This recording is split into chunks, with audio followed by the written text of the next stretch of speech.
हे भगवान, इस बार तो शुरू में ही ये सर्दियाँ अपना भयंकर रूप दिखा रही हैं। न जाने आगे क्या होगा। ऊपर से झोपड़ी की दीवारें भी कमजोर हो गई हैं। चिंता मत करो गौरी, रोज की तरह सुबह होते होते सब कुछ ठीक हो जाएगा। बस जैसे तैसे ये रात काट लो। पिताजी, मुझे बहुत ठंड लग रही है। मोहन बेटा, तुम एक काम करो, ये लो मेरा कंबल ओढ़ लो। लेकिन पिताजी, आप भी तो ठंड से कांप रहे हो, आप क्या ओढ़ोगे? आज की कहानी उत्तर प्रदेश के एक छोटे से गांव की है, जहां गरीबों के बीच एक आलीशान हवेली खड़ी थी। उसी हवेली के पास एक गरीब किसान का घर था, जबकि हवेली में गांव भर का सबसे अमीर आदमी रहता था। इन्हीं दिनों हल्की हल्की ठंड के साथ बारिश की फुहार कपकपी का माहौल बना रही थी। मुंशी जी, बाहर देख रहे हो ना, क्या जमाना आ गया है। अब तो ठंड में भी बारिश का असर दिख रहा है। लेकिन मेरे लिए तो ये मौसम बड़ा ही मजेदार है। बरामदे में अंगीठी जल रही है, अंदर गर्मी और बाहर सर्दी के इस मौसम में हुक्का पीने में तो अलग ही मजा है। जी मालिक, कल रात से ही हवा बहुत तेज है और तो और बारिश भी शुरू हो गई है। कहीं हमारी हवेली को कोई नुकसान न पहुंच जाए। अरे मुंशी जी, हवेली की दीवारें इतनी मजबूत हैं कि तूफान इसे नहीं बल्कि ये ही तूफान को उल्टे पैर वापस भेज देंगी। उधर उसी रात हवेली के पास छोटे मिट्टी के घर में किशनलाल अपने परिवार के साथ कांप रहा था। उसकी छत से हल्की बारिश की वजह से पानी टपक रहा था। बाहर ठंडी हवा झोपड़ी में इस तरह से घुस रही थी जैसे कोई जबरदस्ती कर रहा हो। इस माहौल में किशनलाल का पूरा परिवार ठंड से बुरी तरह कांप रहा था। हे भगवान, इस बार तो शुरू में ही ये सर्दियाँ अपना भयंकर रूप दिखा रही हैं। न जाने आगे क्या होगा। ऊपर से झोपड़ी की दीवारें भी कमजोर हो गई हैं। चिंता मत करो गौरी, रोज की तरह सुबह होते होते सब कुछ ठीक हो जाएगा। बस जैसे तैसे ये रात काट लो। पिताजी, मुझे बहुत ठंड लग रही है। मोहन बेटा, तुम एक काम करो, ये लो मेरा कंबल ओढ़ लो। लेकिन पिताजी, आप भी तो ठंड से कांप रहे हो, आप क्या ओढ़ोगे? मोहन बेटा, हम उम्र में तुमसे बड़े हैं और हम गरीबों को इस तरह की तकलीफें सहने की आदत है, इसलिए तुम मेरी फिक्र ना करो। तुम ये कंबल ओढ़ लो, नहीं तो तुम्हारी तबीयत खराब हो जाएगी। इसी बीच झोपड़ी के बाहर बिजली की गड़गड़ाहट हुई और बारिश और तेज हो गई। फूस की छत मानो नीचे की तरफ झुकने लगी थी और झोपड़ी की दीवारों में दरारें दिखने लगी थी। अम्मा, पानी अंदर आ रहा है, मुझे ठंड लग रही है। शांत हो जा बेटा, बस किसी तरह ये रात काटनी है। गौरी, तुम मोहन को लेकर घर के ऊपर वाले हिस्से में बैठ जाओ, मैं बाहर जाकर देखता हूँ और कुछ करता हूँ। हे भगवान, ये सब क्या हो गया? अगर सारा का सारा अनाज खराब हो गया तो हम क्या खाएंगे? ये सब भगवान की मर्जी है, तो हम क्या ही कर सकते हैं गौरी। अगले दिन रात को फिर से मौसम खराब था। आज तो बारिश इतनी तेज थी कि झोपड़ी के अंदर तेजी से पानी भरने लगा था।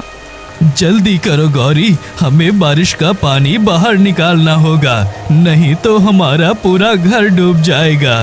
इतने पानी में तो हमारा सारा अनाज भी खराब हो गया होगा। अरे अनाज की छोड़ो, इस समय हमें अपनी जान बचानी है। अब किशनलाल और गौरी जल्दी जल्दी झोपड़ी का पानी बाहर करने लगे। उधर मोहन भी उन दोनों के साथ हाथ बटा रहा था, लेकिन पानी झोपड़ी के अंदर इतनी तेजी से भर रहा था कि बाहर निकालने का कोई फायदा नहीं था। सुनो जी, मुझे लगता है अब पानी निकालने का कोई फायदा नहीं है। जितना पानी हम बाहर निकाल रहे हैं उससे 2 गुना पानी झोपड़ी में भर रहा है। हाँ गौरी, तुम ठीक कहती हो, मुझे कोई दूसरा तरीका ढूंढना होगा। तभी किशनलाल की नजर घर में रखे फावड़े पर पड़ती है और वो फावड़ा उठाकर झोपड़ी से बाहर निकल जाता है। मुझे झोपड़ी के चारों तरफ ढलान बनानी होगी, तभी जाकर झोपड़ी में पानी आना बंद होगा और पानी ढलान की तरफ बहने लगेगा। अब किशन लाल ऐसा ही करता है और फिर जाकर झोपड़ी में पानी घुसना बंद हो जाता है।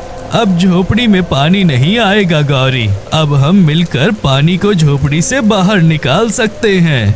अब आधी रात तक मेहनत करने के बाद उनकी झोपड़ी का सारा पानी बाहर निकल जाता है, लेकिन उनका सारा अनाज खराब हो गया था।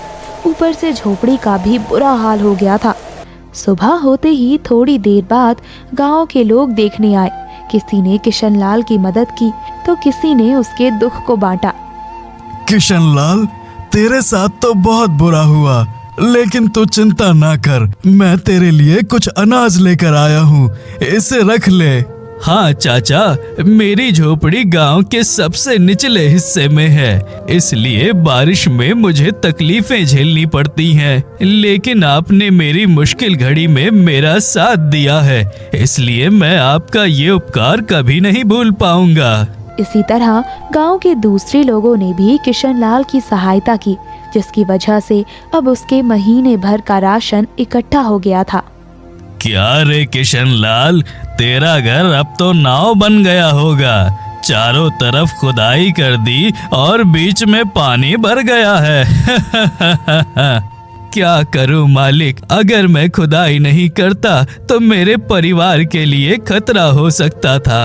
अरे तुझ जैसे गरीब का जीवन होता ही कितना है। अब तो तूने अपने परिवार को बचा लिया, लेकिन आगे आने वाली तकलीफों से कैसे बचाएगा? इससे तो अच्छा होता इसी समय तुम सबका सब कुछ खत्म हो जाता।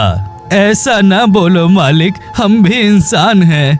रघुनाथ के चेहरे पर कुछ पल के लिए खामोशी छा गई, पर वो बिना जवाब दिए चला गया।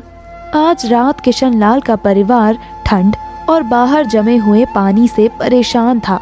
माँ देखो ना, मच्छर काट रहे हैं, पूरे हाथ पाँव में खुजली भी हो रही है।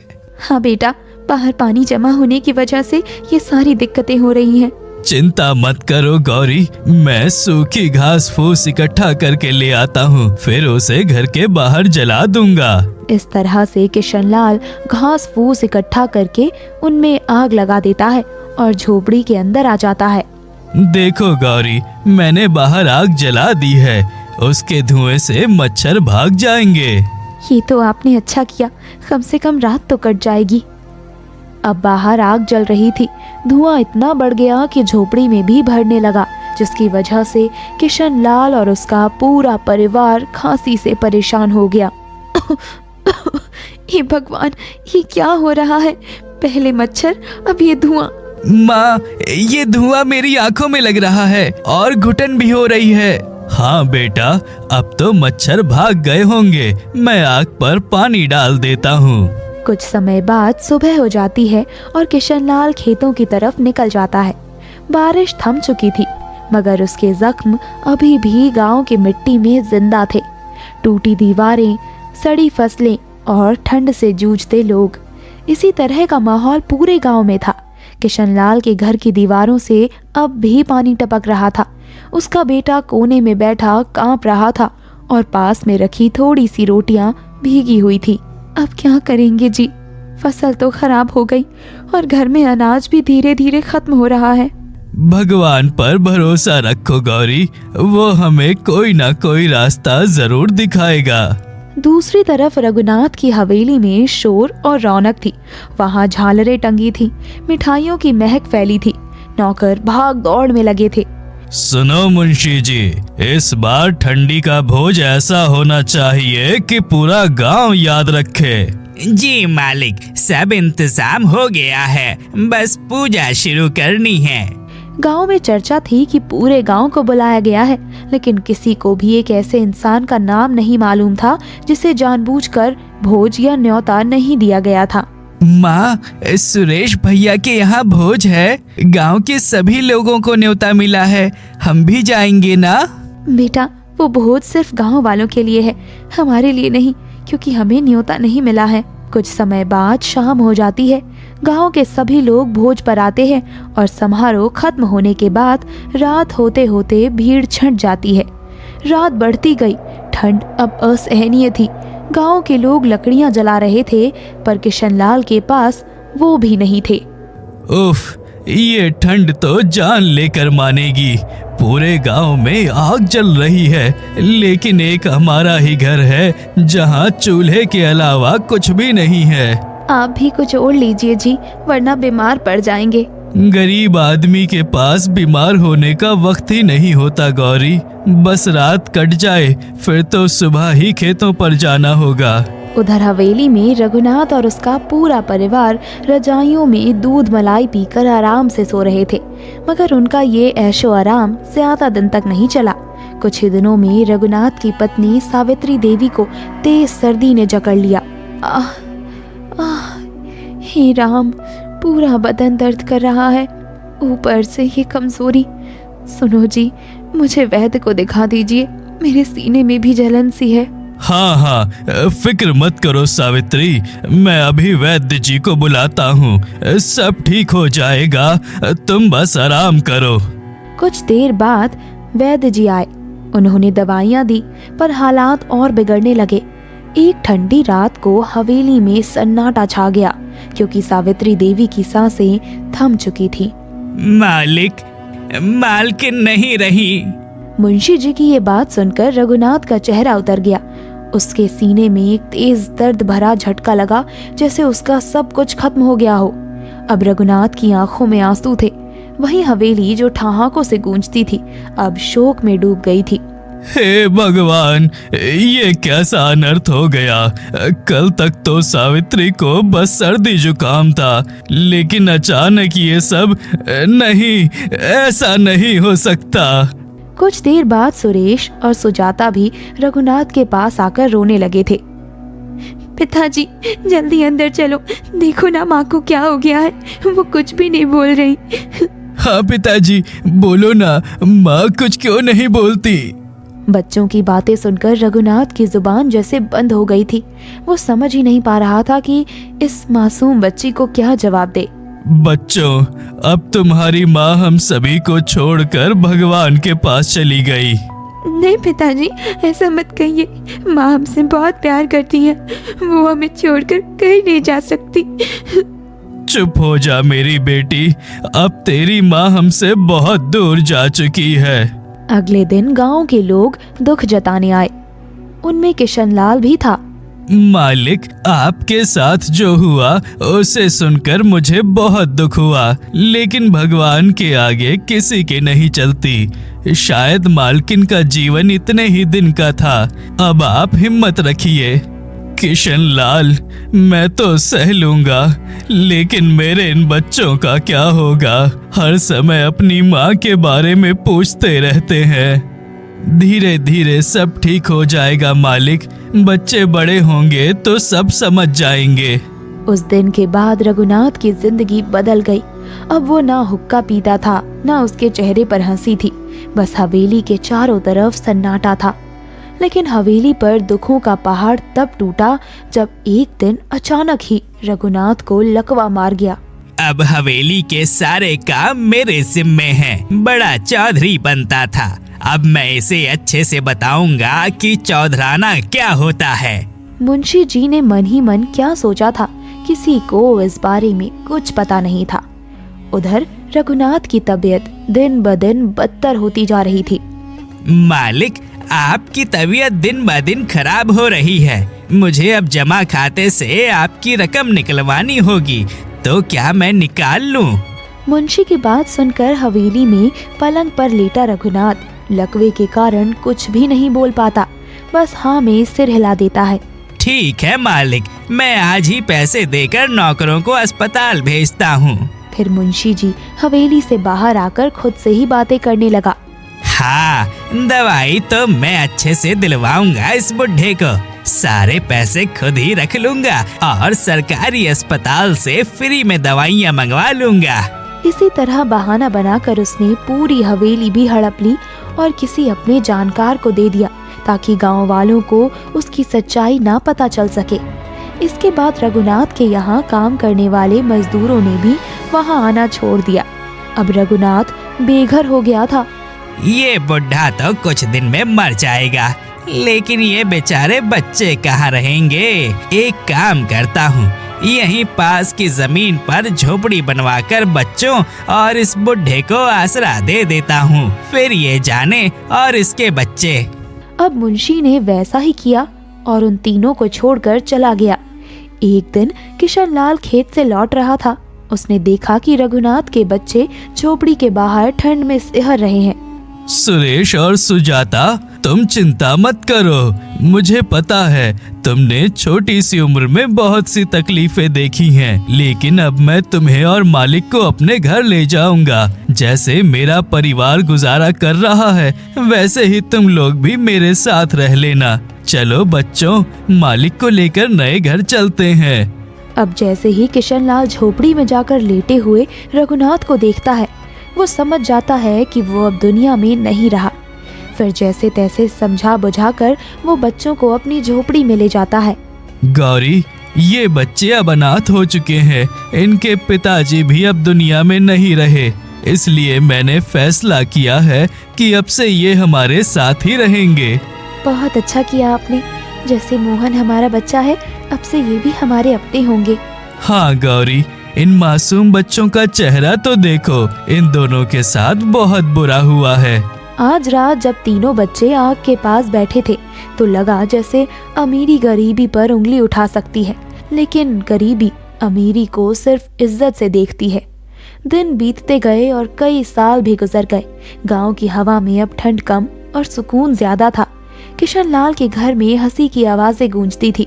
वहीं बच्चे जो कभी हवेली में ऐशो आराम से रहते थे, अब मिट्टी में पले बढ़े और बड़े हो गए थे। साथ ही मेहनत करना भी सीख गए। देखो बेटा सुरेश, मेहनत और ईमानदारी से काम करने वालों के घर में हमेशा सुकून रहता है, इसलिए तुम भी ईमानदार और मेहनती ही बनना। जी बाबा, अब मुझे अच्छे से समझ में आ गया है कि मेहनत ही असली अमीरी है। हाँ बाबा, और अपने से बड़ों की सेवा करना हमारा आदर्श होना चाहिए। अरे वाह, हमारे दोनों बच्चे तो समझदार हो गए। बहुत अच्छे बच्चों, ऐसे ही अच्छी बातें सीखते रहना। गांव वाले अक्सर कहते थे कि चौधरी के बच्चे अब सच में सुधर गए हैं। किशन लाल और गौरी बूढ़े हो चुके थे। उनका बेटा मोहन शहर चला गया था। अब सुरेश और सुजाता ही उनकी सेवा करते थे, मगर इंसान का मन कब किस ओर मुड़ जाए कोई नहीं जानता। एक दिन गांव में पुराना चेहरा लौटा। वो कोई और नहीं बल्कि मुंशी जी था। उसकी आंखों में वही पुराना लालच चमक रहा था। वो आज सुरेश से मिलता है। सुरेश बेटा, तू तो बड़ा सीधा है, मगर सोच, कभी ये खेत अगर तेरे नाम हो जाए तो तू भी चौधरी कहलाएगा। पर मुंशी जी, बाबा जी तो हमें अपना बेटा मानते हैं। अरे सुरेश बेटा, अमीरी अपनापन नहीं, हक से मिलती है। तू ही हकदार है इन खेतों का, क्योंकि इन खेतों पर अब तेरी ही मेहनत लगती है। तुझे ये जमीन अपने नाम करवा लेनी चाहिए। धीरे धीरे उसके शब्द सुरेश के दिल में उतर गए। कुछ ही दिनों में उसका व्यवहार बदल गया। बेटा, एक बार तू जमीन के कागजात मेरे हाथ भिजवा दे, फिर देख इस किशन लाल की भी जमीन कैसे हड़पता हूँ। अरे किसी को कानो कान खबर भी नहीं लगने दूंगा। अम्मा, सुजाता और मैं दिन भर खेतों पर काम करते हैं। कई सालों से हम खेतों पर मेहनत कर रहे हैं, लेकिन खेत का कोई भी हिस्सा हमारे नाम क्यों नहीं है? ये क्या बोल रहे हो बेटा? हमने तो तुम्हें अपने बच्चों जैसा रखा है। हमारी बात तुम्हारा ही सब कुछ होगा। हाँ, पर आपका असली बेटा तो मोहन है ना, खेत भी उसी के होंगे, हमारे नहीं। किशन लाल ने सुरेश की बात सुनी, लेकिन कुछ नहीं कहा। बस एक लंबी सांस ली और चुपचाप घर से बाहर चला गया। उसकी आंखों में न गुस्सा था न शिकायत, बस गहराई थी। रात ठंडी और बरसाती थी। हवा पेड़ों को झुका रही थी। किशन लाल दरवाजे के पास बैठा सोच रहा था कि आखिर उसने कौन सी कमी छोड़ दी थी। तभी उसने देखा एक गाय और एक बैल कांपते हुए उसके दरवाजे पर आ खड़े हुए।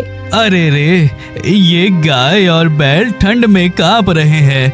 ना जाने कौन से गांव से भटकते हुए मेरे घर के पास आ गए।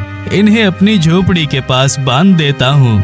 वो उन्हें अपनी झोपड़ी के पास लाया, सूखी घास बिछाई, पुरानी बोरियां डाली और आग सुलगा दी। लो, अब आराम करो। मैं आज से तुम दोनों को कोई दिक्कत नहीं होने दूंगा। सुबह जब सुरेश और सुजाता ने गाय और बैल को देखा तो सुरेश हंस पड़ा।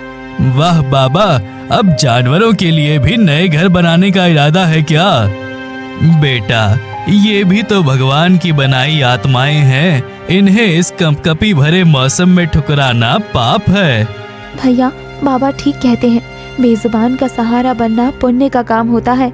आज की रात जब दोनों भाई बहन लौट रहे थे, हवा में चंदन और दूध की अजीब सी गंध फैली थी। अचानक उन्होंने गाय और बैल को इंसानी आवाज में बात करते सुना। सुनो जी, हमारे बच्चे कितने बड़े हो गए। आज पहली बार उन्हें अपनी आंखों से देखा तो दिल भर आया। हाँ, लेकिन सुरेश अब वो दिन भूल गया जब मेरे मरने के बाद इस गरीब किशन लाल ने ही उसे तकलीफें सहकर पाल पोस कर बड़ा किया। बेचारा किशन लाल आज भी सुरेश के इतना कुछ कहने पर उसके लिए अपने दिल में एक बाप का प्यार रखता है। सुरेश का दिल धक से रह गया।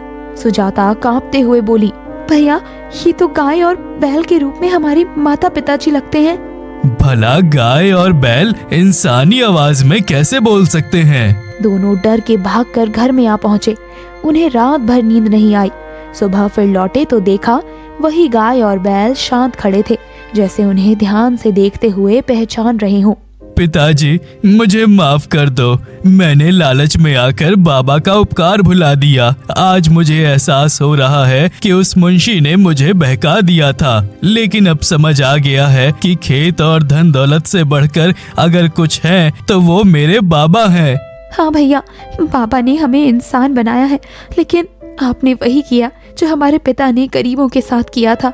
इसी दौरान किशन लाल पास आकर दोनों के सिर पर हाथ रखता है। उसकी आंखों में आंसू थे, पर दिल में ममता उमड़ रही थी। बेटा, गलती करना बुरा नहीं, उसे मान लेना सबसे बड़ी बात है। हवा में अब ठंड नहीं, एक सुकून था, और उस झोपड़ी में पहली बार इस तरह के लोगों के बीच इंसानियत साफ साफ दिख रही थी। बाबा, मुझे माफ कर दो। मैंने बहुत बड़ी गलती की है। मुझे आपके साथ गलत तरीके से पेश नहीं आना चाहिए था। माँ बाप जैसे हो आप दोनों हमारे लिए। हम अब कभी आपका दिल नहीं दुखाएंगे। बेटा, आज तुम दोनों की बातों ने मुझे फिर से अपने बेटे की याद दिला दी। हाँ बच्चों, आज हमारे मोहन की जो कमी थी वो तुम दोनों ने पूरी कर दी। गांव में चर्चा फैल गई कि रघुनाथ और सावित्री गाय बैल बनकर अपने बच्चों को राह दिखाने लौटे हैं।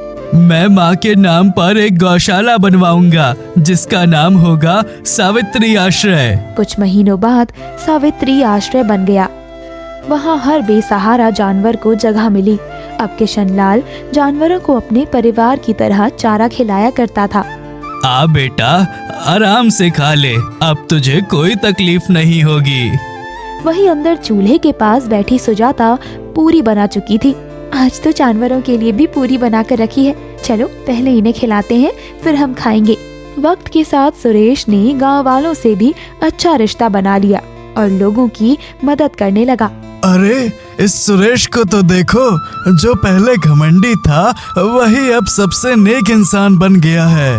फिर से वही सर्दी लौटी, लेकिन इस बार सबके दिलों में एक दूसरे के लिए प्यार था। सावित्री आश्रय में सब जानवर सुरक्षित रहने लगे।